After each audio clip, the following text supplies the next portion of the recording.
system.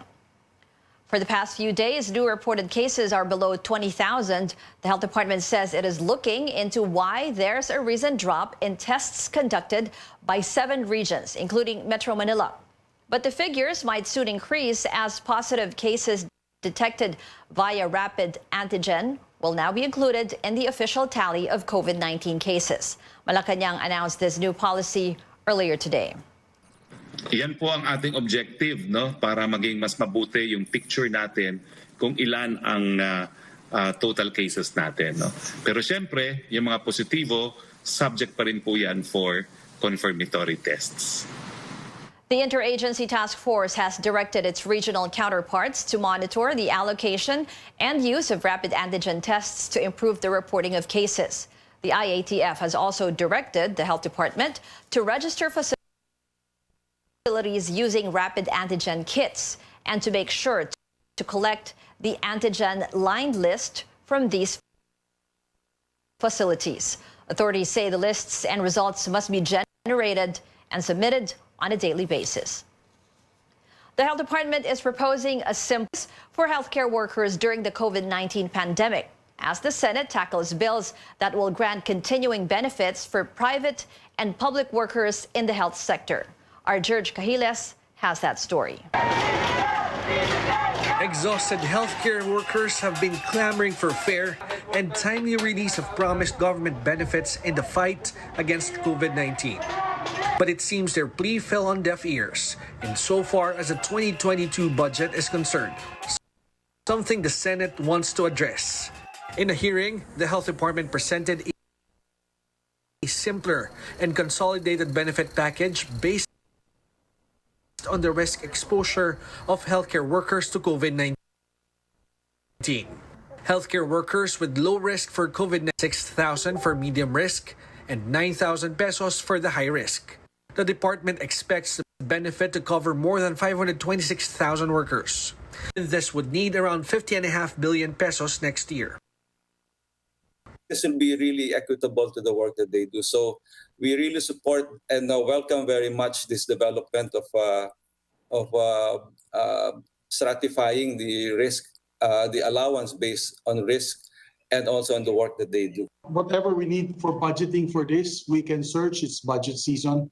I'm sure there are unnecessary funding out there that would best be coursed to this measure. But for Senator Joel Villanueva, it's hard to measure risk exposure. Even if I wanted to support yung low, medium, high, parang hindi po, I'm not sure if I would agree with the basis of determining that risk, because I believe that it would depend on the surges. A health worker also could not help but call out House lawmakers for how they treated the medical professionals in a separate hearing. Finance Committee Chairperson Sonny Angara then cracks a joke to make light of the matter. But Senator Richard Gordon did not take it well. Walang magagalit sa inyo dito. Alam niyo bakit? Kasi nag-log out na si Senator Gordon. Kaya wala nang magagalit sa inyo. I find that offensive, Senator Angara. Please do not joke about that. I realize in retrospect it was quite ill-timed given the current events and what the Senate is investigating. So my apologies, Chairman Gordon. The situation touched a raw nerve in the word war between President Duterte and Gordon, but cooler heads prevailed, with presidential ally Senator Bongo assuring Gordon the president meant no harm in the verbal tussle. Senate leaders say they support measures mandating benefits for healthcare workers and vow to work for their immediate passage. DZKI, CNN Philippines. Coming up on Newsnight, next year's budget for the Commission on Elections is left hanging as the Senate delays talks because of conflicts over extending voter registration. Stay tuned to CNN Philippines.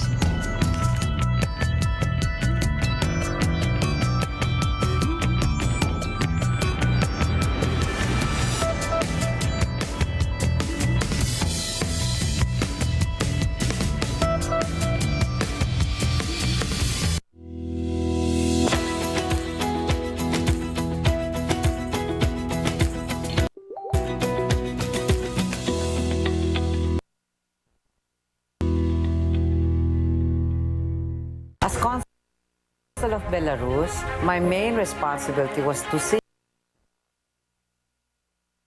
it that the citizens that were in the Philippines were able to get back to their country. With my busy schedule, I discovered I'm an expert in improving our health, and I've been taking it for more than 7 years already. I'm an to the Philippines.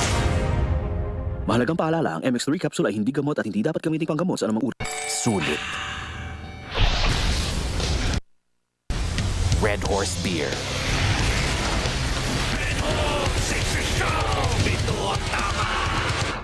When the world was changing for photographic film, we helped change the world as a pioneer of the digital age. In healthcare, we're diagnostics by applying our AI technology. Diagnostics by applying our AI technology. Office challenges in the workplace.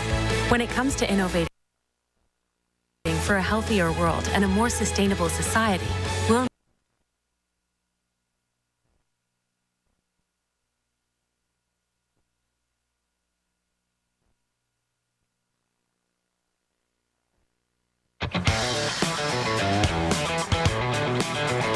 I have about an hour before my next appointment.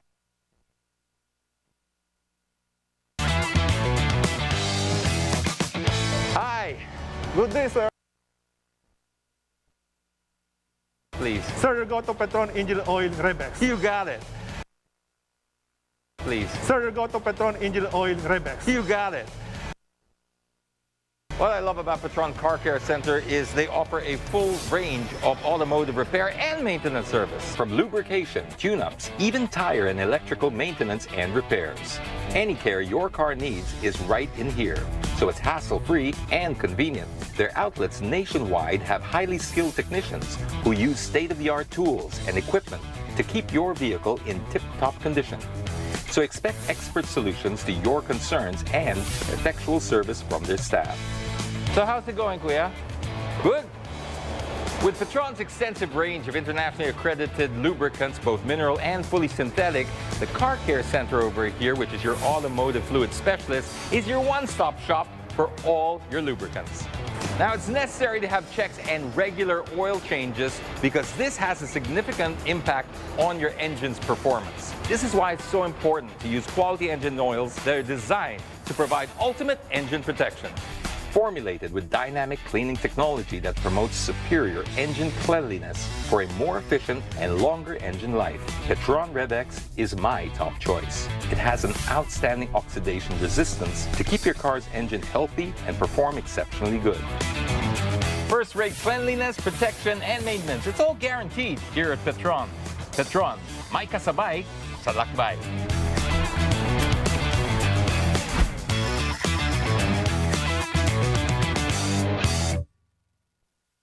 Gumagaan ang inuman pag sunliglay. Hoy, musta? Ako, stressed sa work, kaya ini-imagine kong nasa beach ako. Tapos ng mabigat na araw, mag-inuman with friends and sunliglay. Ulitin natin to. Ang alin? Imagine? Hindi, mag-inuman. Sunliglay.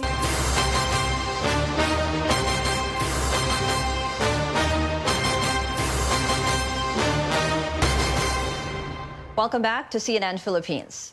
The Senate held hostage the 2022 budget of the Commission on Elections. That's after the poll body refused to extend the voter registration period. Our Melissa Lopez has that story. 30,000. A scolding from senators. That's what officials of the Commission on Elections got in a budget hearing. The supposed 3-hour meeting began on the wrong foot with a faulty slideshow. And hardly in this matter of voter registration,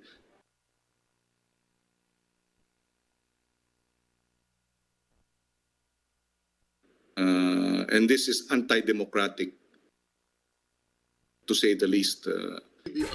Senator Frank De Lo,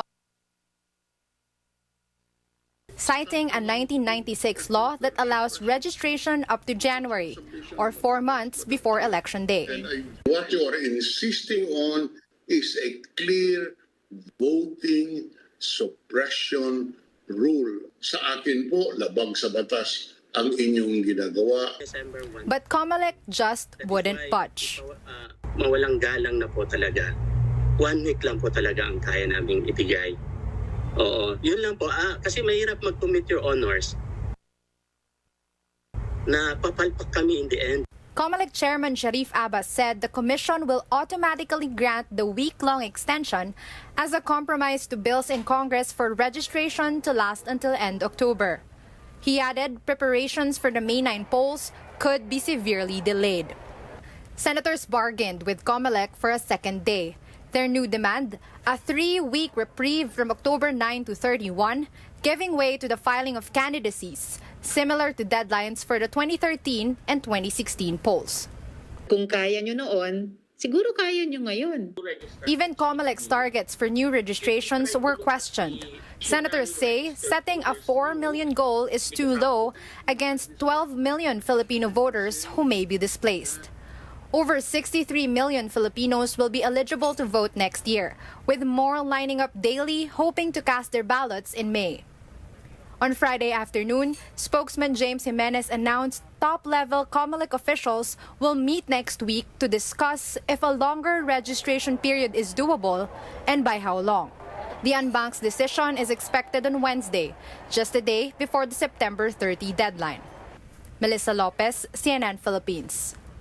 Former Senator Bongbong Marcos says he is very close to announcing his 2022 national plans, but he did not disclose which position he will gun for. The Kilusang Bagong Lipunan, a party founded by his late father Ferdinand Marcos, nominated Bongbong as its presidential candidate. The former senator was overwhelmed by the support, but did not clearly accept. The nomination, however, is gaining mixed reactions from various groups and netizens. The Kilusang Mayo Uno opposes the move, saying any member of the Marcos family should not hold a government position. KMU says giving them a platform is tantamount to revision of the country's history. A group composed of martial law victims and peace and freedom advocates, among others, echo the same view. The campaign against the return of the Marcos and martial law, or KARMA, describes Bongbong's possible run as a mad attempt to evade accountability for their crimes and promote historical lies. On social media, this netizen supports the nomination and calls on the former senator to accept it. He also urged Bongbong to, quote, make the nation great again. But for this Facebook user, why vote a seasonal politician? He claims Marcos only makes noise for the polls or for his electoral protest against Vice President Leni Robredo. A look now at other developments ahead of the 2022 polls. Opposition coalition Isang Bayan is set to reveal its standard bearer by the end of the month. Convener and retired Justice Antonio Carpio says they're still consulting with members. Among those being considered are Vice President Leni Robredo, former Senator Sonny Trillanes, Manila Mayor Isko Moreno, Senators Manny Pacquiao, and Panfilo Lacson.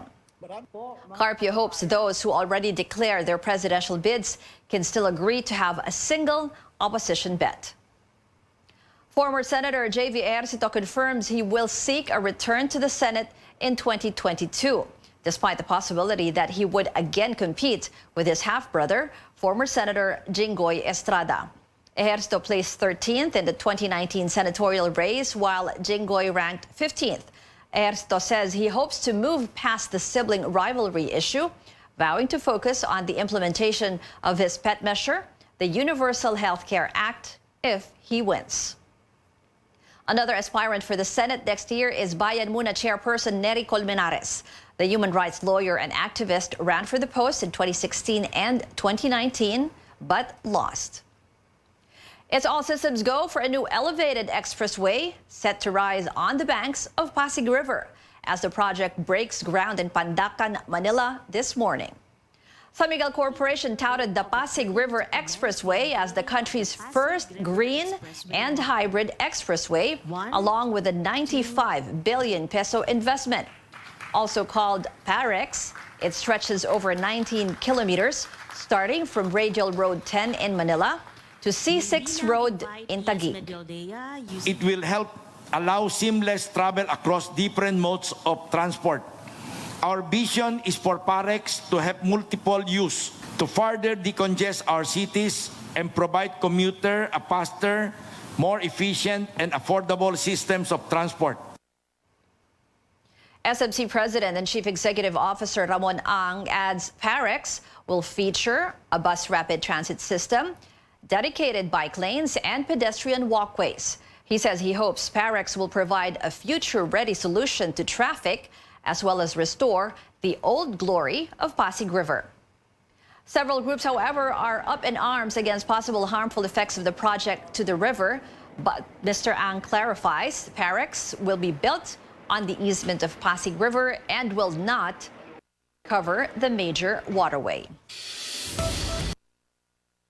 Still ahead on Newsnight, a much-anticipated music collaboration between K-pop and rock has already been topping charts after its release today. Details when we return. Stay tuned.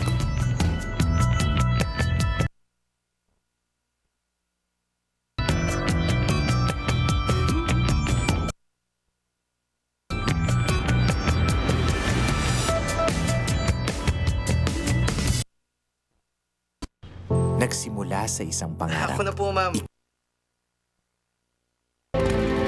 Uy, bagong motor!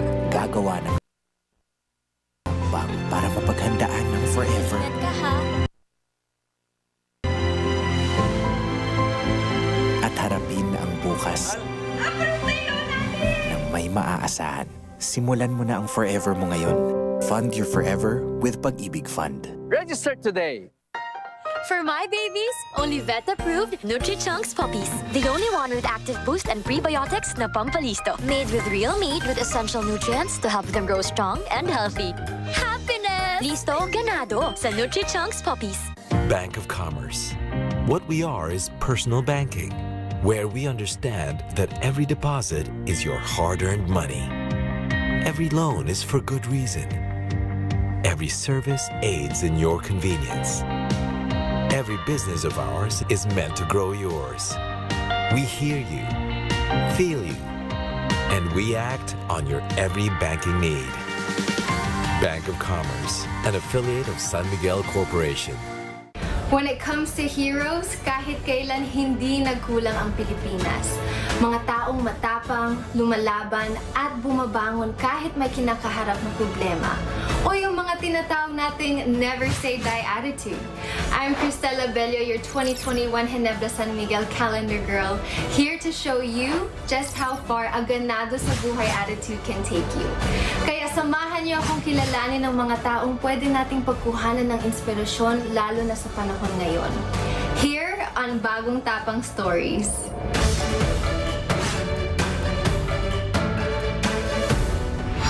Help comes at the most unexpected time from the most unexpected places. And for filmmaker Peter Polillo, it came when he and his wife were struggling to survive during the pandemic. Dati, sunod-sunod ang pag-shoot ng commercials, wedding videos, at iba pa. Pero dahil sa COVID-19, he lost his source of income. Pati ang kanyang asawa na empleyado ng isang manufacturing company ay nawalan din ng trabaho. While others might have given up, Peter did not. Ginastos niya ang kanyang savings. Binenta na rin niya ang kanyang kotse at camera equipment. Tinulungan pa si Peter ng kanyang boss na nagbigay sa kanya ng pagkakataong bumangon. Nagtayo siya ng isang milk tea business at within 2 months, 6 branches at 4 franchises na ang milk tea house ni Peter. Nagbigay si Peter ng trabaho sa mga out-of-school youth at iba pang hindi makahanap ng pagkakakitaan sa oras na ito. He also started the 10 Drinks, 10 Hospitals project na nagbibigay sa COVID-19 frontliners ng libreng milk tea. With just a little bit of help, Peter went from being in debt to being a success story. Everywhere in the Philippines, there's an unsung hero whose story is just waiting to be told. Just goes to show that even in our day-to-day life, anyone can embody that bagong tapang spirit. I'm Cristela Bello, your 2021 GSM calendar girl.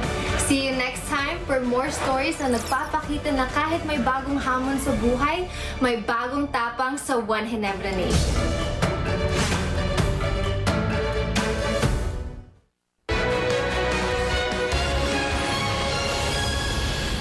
Welcome back. A massive mangrove planting initiative is underway in Bulacan to address the perennial flooding in the province. The program initiated a break from the urban stress. A peaceful and refreshing scenery will welcome you as you cross the Taliptip River by boat in the town of Bulacan.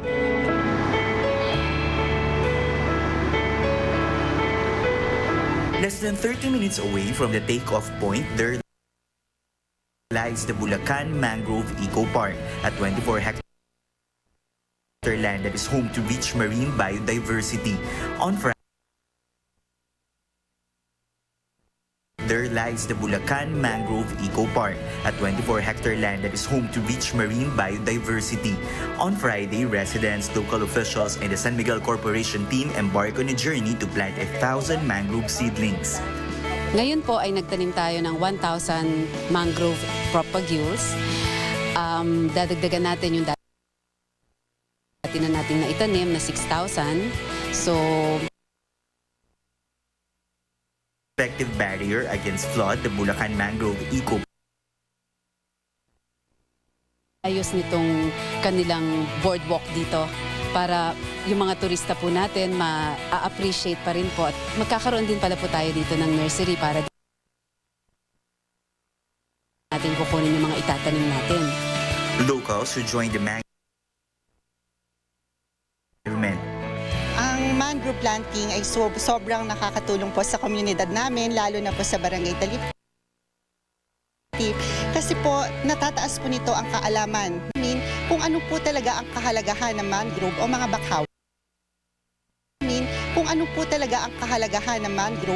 bakawan.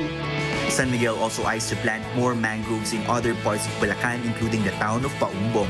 Thousands of mangrove seedlings were also planted in the towns of Hagonoy and Ubando. Meron din po tayong bubuksan na 80 hectares na Paumbong, San Miguel Paumbong Mangrove Plantation and Sanctuary. 200,000 na mangroves propagules ang ating itatanim at yun po ay talagang malaking mangrove plantation. It is a commitment to improve the lives of Bulacan residents. It means safer homes, livelihood programs, and stepping up efforts to minimize the impact of perennial flooding. Tristan Udalo, CNN Philippines. Now, before we go, the long wait is over for Coldplay and BTS fans as the two groups have finally dropped their single together. The lyric video for My Universe was posted on the British band's YouTube channel, and within the day of its release, the collaboration track has hit 7 million views and now tops the iTunes song chart in 62 countries. But there's still much to look forward to as Coldplay's label Parlophone Records has hinted that the Dave Meyers directed music video will come very soon. When I'm without you, I'm crazy, child. 손을 잡아. We are made of each other, baby. You are my universe. Just want to put you first. A closer look at how the song was My Universe documentary. We have 92 days more before Christmas, and that's it for tonight. Thank you and beyond the headlines. Happy weekend and stay safe.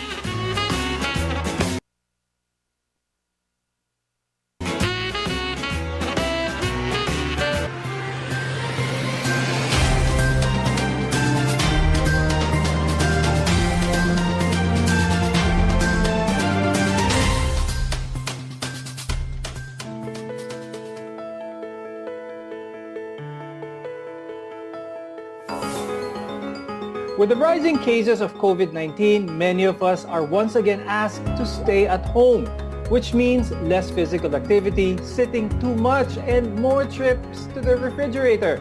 Staying at home keeps us safe from the virus, but it may lead to a more sedentary lifestyle and unhealthy behaviors.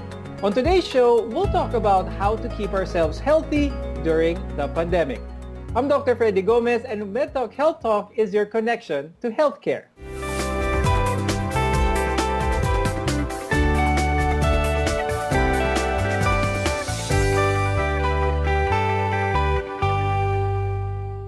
We have to do our part to prevent the spread of the virus, but we also have to look out for ourselves.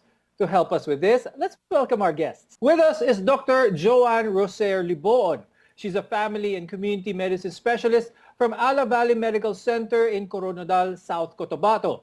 Also joining us is Coach Jay Garcia. He's a registered nurse and fitness coach to celebrities such as Miss Alice Dixon and Bea Alonzo. Thank you both for joining us today on MedTalk Health Talk. Now, let's talk about some of the habits that we've acquired during the quarantine. Let's revisit those because staying at home for prolonged periods of time can actually pose a significant challenge in terms of remaining physically active and eating healthy. Now, this can have a negative effect on our health as well as our quality of life. Now, we want to remind our audience. Dr. Joanne, remind natin yung ating mga audience, how can we stay healthy habang nasa bahay? Kasi diba, Doc, common problems naman ngayon is yung change, ang dami nag-change, yung diet, yung sleeping habits. Sleeping habits, ang dami kasi nga, normally, we're outside of the house, working, mas active tayo, but because of the pandemic, mas nagbago. So, mas less yung activities, yung mga food, tapos dagdag pa yung stress and worries natin because of the pandemic, it added also to the problem. Ang nagkakaproblema tayo sa tulog, the choices of food that we eat. So siguro pinaka-common na problem ng tao, di ba yung tulog talaga eh. Di ba usually dapat 7 to 8 hours. But siguro kasi nga ang dami nating time. Sometimes we take naps on the morning, sa gabi iba na. So yung work natin nag-extend dun sa usual na working hours natin. So, nagiging cost din siya. So, siguro balance lang talaga of everything. You have to set everything in order. Isang pagbabago doon is when we're at home, we often tend to reach for the easiest meal available. So, this can be junk food, minsan processed food, or anything that doesn't require a lot of cooking time. Now, the best advice that we can give, of course, is in moderation, katulad yung sinabi niyo, Doc Joanne, paminsan-minsan is okay, pero dapat merong moderation with that. Now, I'd like to go to Coach Jay. Paalala natin sa ating mga viewers na kung ano ang tamang healthy food items para hindi nila makalimutan ito. Okay, so first of all, if possible, dapat yung food natin is coming from fresh variants. So it may be fresh vegetables or fruits. No, so but during the lockdown period, it's hard to source those. So what we can do is we can go for frozen variants like frozen fruits or vegetables. It may be less in a little amount of nutrition and minerals, but much better option siya than getting processed foods. So eating healthy definitely is important, Coach Jay, no? Pero marami nagsasabi, dapat ba healthy all the way? What's your opinion on having cheat days? Kasi cheat days, based on a theory, it's a reward-based diet strategy for you to attain a certain fitness goal or diet plan. So the misconception about cheat day is you can eat all you want without limits. Okay? So we need to correct that because cheat day should be also in a fixed time or calculated amount. For example, if I will take soda, I'll limit myself for 1 cup or half glass. Why? Because you have the discipline and the accountability should still be there. So it will not disrupt your diet plan when you return to it. Oo, so importante talaga may discipline and accountability. Very true. Now, another thing during this pandemic na baka hindi napapansin ng maraming tao is what is called coronasomnia. I'd like to talk about this with Dr. Joanne. Explain natin sa mga viewers kung ano ba itong coronasomnia at ano yung connection nito with the pandemic as well as our ability to get good quality sleep. Again, Doc, diba yung healthy habit of sleeping should be 7 to 8 hours a day. But because of the pandemic, like I've said kanina, parang change lahat. And there are actually studies made regarding this. And yung pinakagrabe na na-identify talaga is actually the anxiety and the stress caused by the pandemic. Kasi 'di ba, at the end of the day, we try to make everything normal naman. Sa umaga, we keep ourselves busy para lang masustain yung life natin. Pero at the end of the day, pag gabi, dadating tayo sa point na nag-iisip tayo ng problema. Anong mangyayari in the next few days, anong mangyayari sa atin pag tumagal to, and that's where nag-start yung stress. Yung homeostasis, yung normal na function ng katawan, nag-change dun sa stress. So yun yung tinatawag natin na coronasomnia. So doon siya nag-connected yung sleep mo dahil dun sa pandemic, pumapangit lahat kasi nga ang dami nating iniisip. Bukod sa stress, ano ba yung mga ginagawa ng mga Filipinos that may hinder them having a good night's rest? During the pandemic, Doc, diba? Right. Nagbabago lahat. So, yung usual natin na routine, hindi na siya pareho ng dati na lumalabas, tatrabaho, tapos yung sipa, yung mga food intake, pwedeng isa din yung reason bakit nag-change. Dapat hindi tayo pwedeng matulog na sobrang busog or gutom kasi at the middle of the night, pwedeng madidisrupt yung sleep natin. Hindi din tayo pwedeng take ng caffeine, alcohol, or anything with nicotine before sleep because it will disrupt our sleep also. That's true. Now, having a good night's sleep, we can't stress this enough. Importante ito, not just for your overall well-being, pero sa recovery ng katawan, especially if you're doing a lot of physical activities. Kaya napaka-importante ang rest and recovery. Coach Jay, ano bang mga tips ang pwede mo bigay sa ating mga viewers for them to have a good quality night's sleep? Of course, you have to plan your day ahead of time. So it lessens your anxiety during the day. And of course, set up time to sleep talaga. It's not like you'll sleep late today, then tomorrow iba na naman. So make patterns for it. Kasi for that, makaka-develop ka ng more healthier habit. A good night's sleep has a lot to do with your overall lifestyle, and that includes being active, which has many health benefits both physically as well as mentally. Now, when we return, we'll focus on strength training exercises that don't rely on anything but your own body weight. So stay with us. This is MedTalk Health Talk on CNN Philippines, where your care always comes first.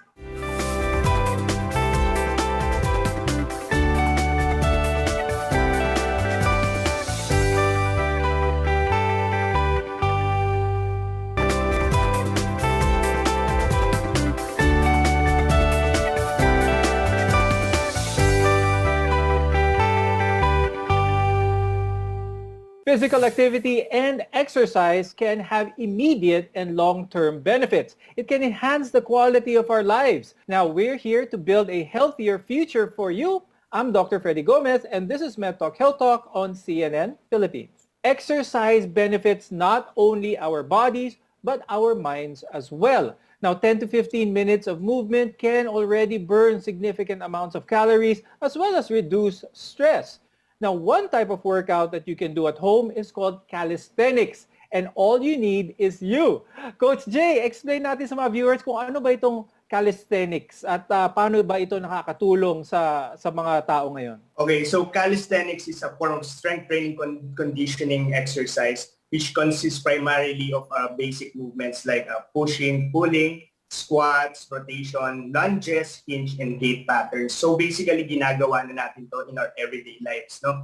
So this type of exercises, we usually perform it rhythmically with little to minimal set of equipments. Okay, so ayan yung maganda sa calisthenics, you know, you don't require any fancy equipment, you just need enough space to move. Now, Coach Jay, anong mga benefits na ito? At ito bang calisthenics ay marerecommend mo sa entire age group? So calisthenics is usually used to promote muscular and aerobic conditioning for our body.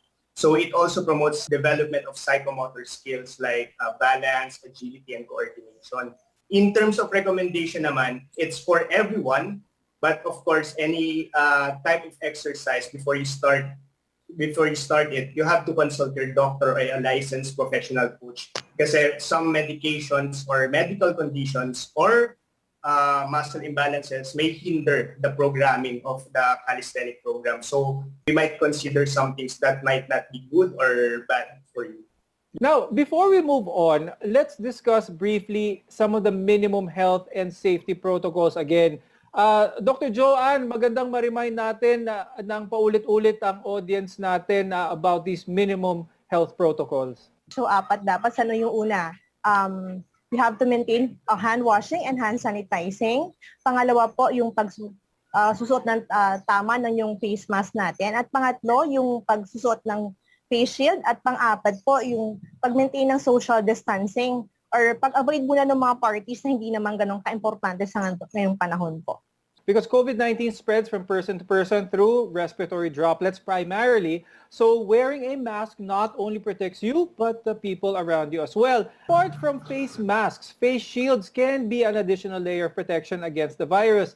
Dr. Joanne, are face shields really necessary? Additional protection po yun, Doc. Kasi nga, di ba, when we're in a crowded place, not just in a hospital, pwede pa rin yun. Kasi napapansin naman natin, not everyone wears their mask na tama. So, pwede yung additional layer yun that's to protect you and the other people aside. Kasi yung nalalabas na hindi na masyadong nakakover ng face mask mo, nalalabas, naging aerosolized sila, which is pwede yung mag-transfer dun sa kasama mo or na hindi naka-face shield or pwedeng ikaw ang mahawa or mapunta sa'yo. So, sa ngayon, lalo na meron tayong Delta variant na mas madali, mas advised pa talaga na magpa-face shield pa rin po, lalo na if we're on a crowded place. Recently, we've been hearing about double masking or wearing 2 masks instead of 1.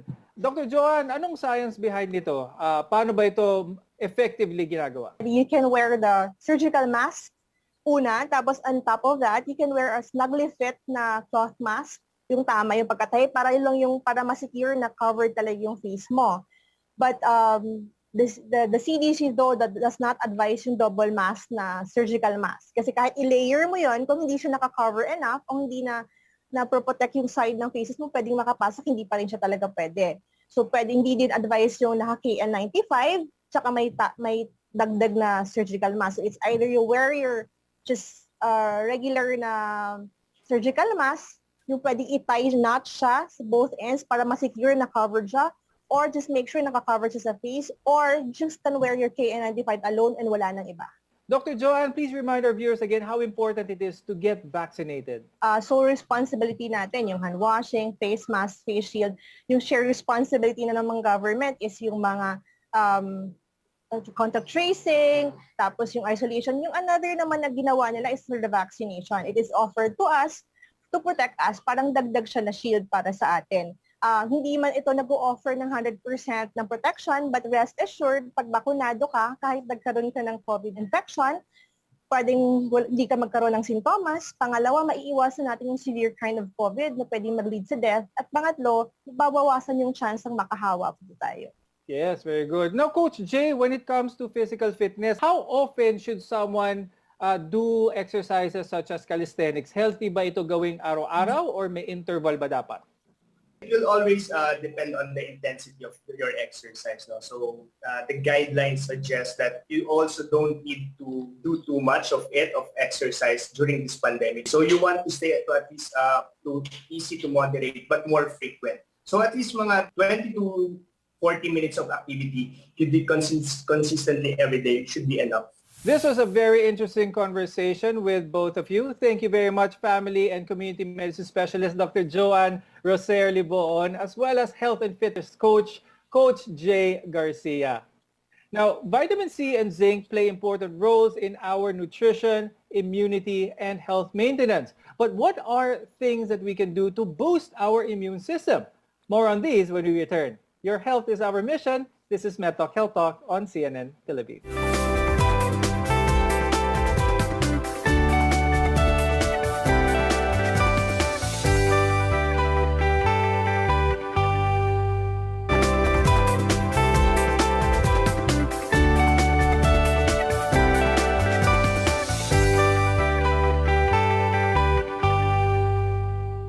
It's been more than a year since the pandemic started, and getting vaccinated should be our top priority, but we should still continue to follow health and safety protocols. That means eating well, getting enough rest, exercising as much as we can, and taking your vitamins. Let's welcome Dr. Antonio Ligsay. He's a pediatrician and molecular medicine specialist from Stada Fern C. Thank you for joining us today on the show, Doctor. Thank you very much. Thank you very much. Glad to be here. I'm sure a lot of our viewers are very familiar with vitamin C because vitamin C is indeed an essential vitamin. But hindi ito nagagawa ng katawan natin. Our body can produce it, pero marami itong mga benefits. Could you name some of these, Dr. Antonio? Vitamin C is a free radical scavenger. Yung free radicals natin are the molecules which attack our body and produces a lot of effects in the body, like ranging from cardiovascular effects to decreased immunity and decreased wound healing. So it is very important to have a good source of vitamin. That's very good to mention. This is a free radical scavenger. Does this have something to do, Dr. Antonio, with how vitamin C can protect us from diseases? Yes, since the free radicals are the ones which attack our body, vitamin C acts on these free radicals. Therefore, you are protected from diseases like infections. It hastens your wound healing. And most important is it's good for overall health. So good for overall health talaga ang vitamin C. Yes. Pero sa kaalaman ng lahat, vitamin C isn't actually stored sa katawan natin. So there's a very minimal risk of someone overdosing from it. How much vitamin C is enough, Dr. Antonio? And what happens when we get too much vitamin C? Generally, it's about 500 milligrams to 1 gram daily, but 500 milligrams is the one recommended. It is a water-soluble vitamin, so it's excreted from the body. However, prolonged intake of very high doses will not be also good for you. So it's best to stick to the dose which is recommended, which is around 500 milligrams per day. Ngayon, Dr. Antonio, I'm sure a lot of our very savvy viewers, whenever they buy vitamin C, napapansin nila na some of them come in different forms. It usually comes in the form of ascorbic acid. However, some supplements contain other forms such as sodium ascorbate. Yes. Pag-usapan natin itong sodium ascorbate, Dr. Antonio. Can you tell us more about this? Those are the two forms of vitamin C, ascorbic acid, and as the name connote, it is an acid, which means it can produce gastric irritation. However, the ascorbate form, which is the other form of vitamin C, does not produce gastric irritation. So it is best to take in the ascorbate form rather than the acid because you won't have any abdominal pain. So, in other words, Dr. Antonio, does this mean na ang sodium ascorbate is better tolerated by the body? That's true. It's better tolerated and it's friendly. It's friendly to the stomach. Okay, now vitamin C and zinc naman play very important roles in providing adequate nutrition as well as immune defense. Ngayon, Dr. Antonio, what are some of the added benefits of zinc naman para sa ating immunity? Zinc has been extensively studied to promote or to increase immunity. This is very important for what we're experiencing right now during the COVID pandemic. Yes, we do have to get our vaccine, but because of the breakthrough infections that we are experiencing right now, and we see vaccinated people getting COVID again, it is very important that you increase your immunity because this will prevent you from having a more severe form of the infection. So zinc, together with vitamin C, acts synergistically to boost your immunity. Okay, so marami talagang itong benepisyo ng vitamin C. Although a lot of our viewers maybe take their vitamin C first thing in the morning, yung iba bago matulog, yung iba pagkatapos kumain. Is there a best way, Dr. Antonio, for one to take their vitamin C? It doesn't matter whether you take it in the morning, noontime, or evening, but I always recommend to my patients to take it in the morning. Why? It's because you develop that habit.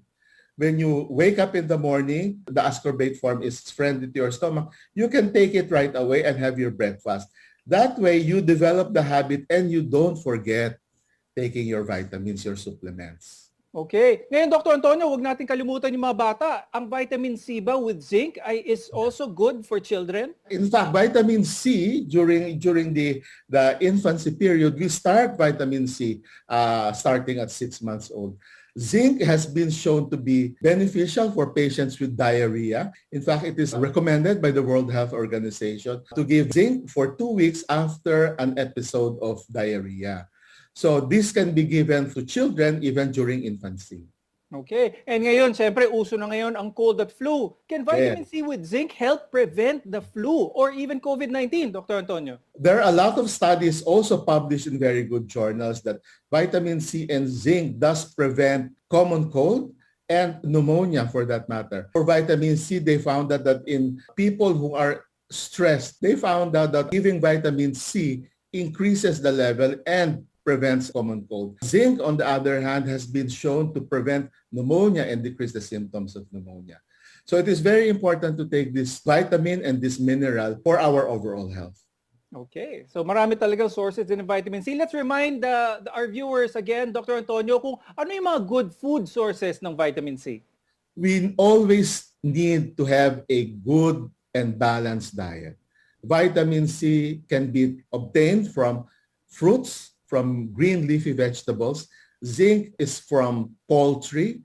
from seafoods, from shellfish, from grains, and from red meat.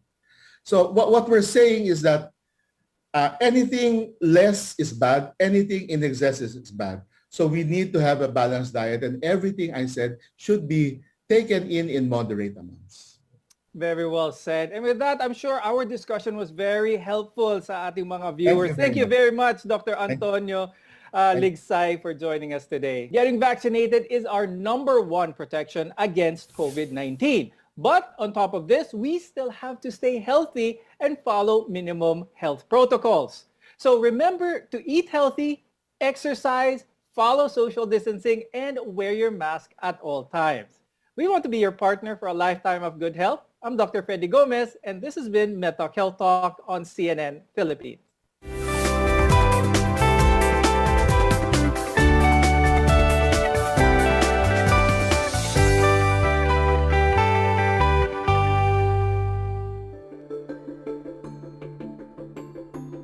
Ako po si Jennifer A. de la Peña, BSED English sa Liceo D. Masbate, taga-Barangay Malinta, Masbate City. Salamat po Congressman Elsalde Esco kag Congressman Alfredo A. Garbin Jr. sa bulig paagi sa educational assistance sa pariho ko na igwasing pangarap kag ambisyon sa buhay na makaeskwela. Maging isad na teacher para makabulig sa komunidad kag sa akon pamilya. Salamat, ako Bicol Party List. Ako Bicol Party List. Katabang na, kasurug pa. Kung ikaw ay may problema sa kidney tulad ng kidney stones o bato, impeksyon, nagpapadialysis, sakit sa pag-ihi, kidney failure at iba pa, subukan ang Kidney Care. Si Ernest Salvador, tagalo ako ng taxi driver. Napakahirap po talaga ng buhay ang taxi driver. Minsan naranasan kong pasera po, gusto kong umihin, hindi ako makahiya, gawa ng may sakay ako. At hindi ko ng tagal, naramdaman ko na lang na medyo sumasakit ang tagiliran ko. Ginawa ko, bumili ako ng Kidney Care. Ito po, katunayan, gumanda na ang aking pagkarandam. Tuloy-tuloy na po ang aking trabaho. Kaya maraming salamat po sa Kidney Care. Ang Kidney Care ay mabibili sa Mercury Drug Store at mga suking butika. Ang Kidney Care hindi gamot at hindi dapat gamiting panggamot sa anumang uri ng sakit. Ano ba ang maaaring maramdaman matapos magpabakuna kontra COVID-19? Maaaring makaranas ng sakit sa ulo, lagnat, pagkahilo, sakit sa katawan o parte ng katawan kung saan binakunahan. Ngunit, huwag mag-alala. Pinapaalala ng Department of Health, Bicol Center for Health Development na ito ay mga karaniwang reaksyon ng bakuna sa ating katawan. Isa lamang itong indikasyon na ang bakuna ay epektibo sa pagbibigay sa atin ng proteksyon laban sa COVID-19. Kung makakaramdam ng mga ito, mainam na mag-self-monitor o pumunta sa lugar kung saan kayo binakunahan upang mabigyan ng abiso kung ano ang mga dapat gawin. Suportahan ang Bida Vaccination, maging res bakuna para protektado laban sa COVID-19.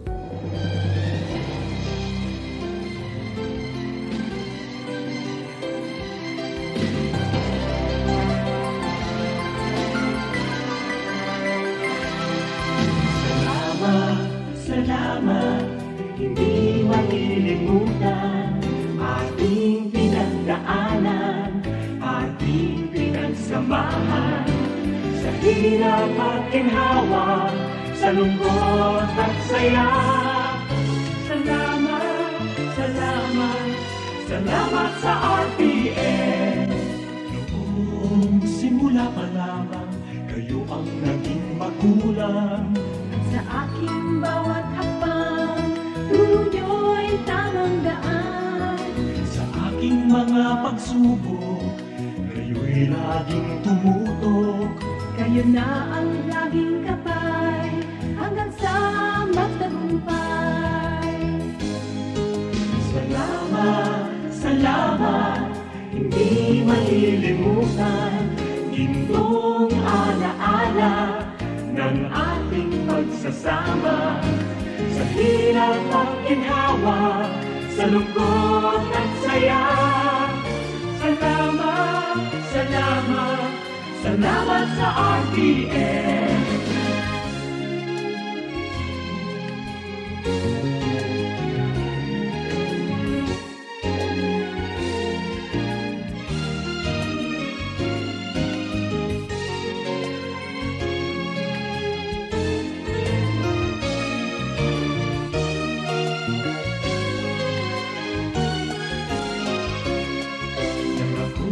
Makilala, sikat sa buong madla,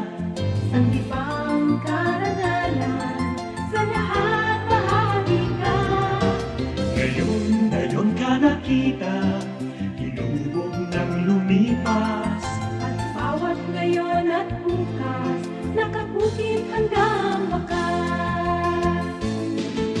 Salamat, salamat, salamat sa pagkakataon na makapiling, makabalikan, maging bahagi ng mundo. Salamat, salamat, taus-pusong pasasalamat.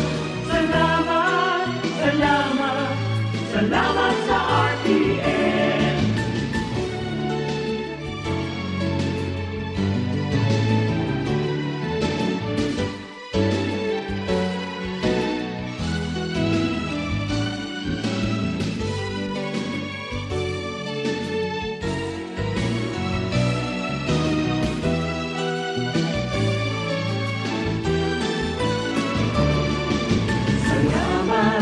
Salamat, hindi malilimutan ating pinagdaanan, ating pinagsamahan. Sa hirap at ginawa, sa lungkot at saya. Salamat, salamat, salamat sa RPN.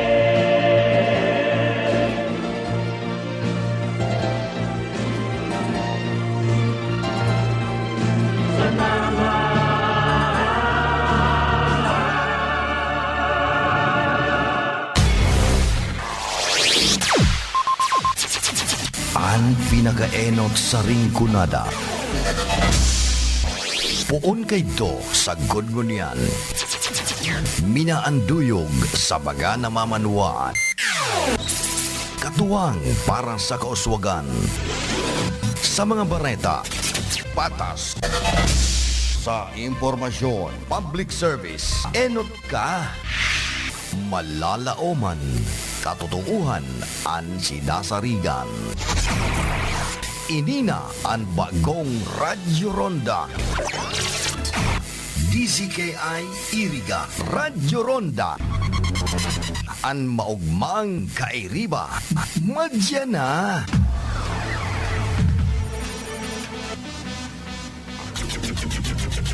RPN Provincial Stations, DZBS Baguio, DYKB Bacolod, DXXX Zamboanga, DXKO Cagayan de Oro, DXDX General Santos, DYKC Cebu, DZKI-IRIGA, DXKD Dipolo, DXKS Surigao, DXKP Pagadian, DXKT Davao, at DZRL Bata. RPN Provincial Stations. RPN Radio Philippines Network, Radyo Ronda, DZKI-IRIGA, member kapisanan ng mga broadcaster ng Pilipinas. Heavenly Father, we have now reached the day's end. Let us rest from today's work that we may awaken to a new day, refreshed and renewed. We thank you for your unfailing help and protection this day. Forgive us for our failings, for our selflessness towards one another, and open our hearts to forgiveness and reconciliation. Ease the burden of the troubled. Bring joy to those who are in sorrow. We pray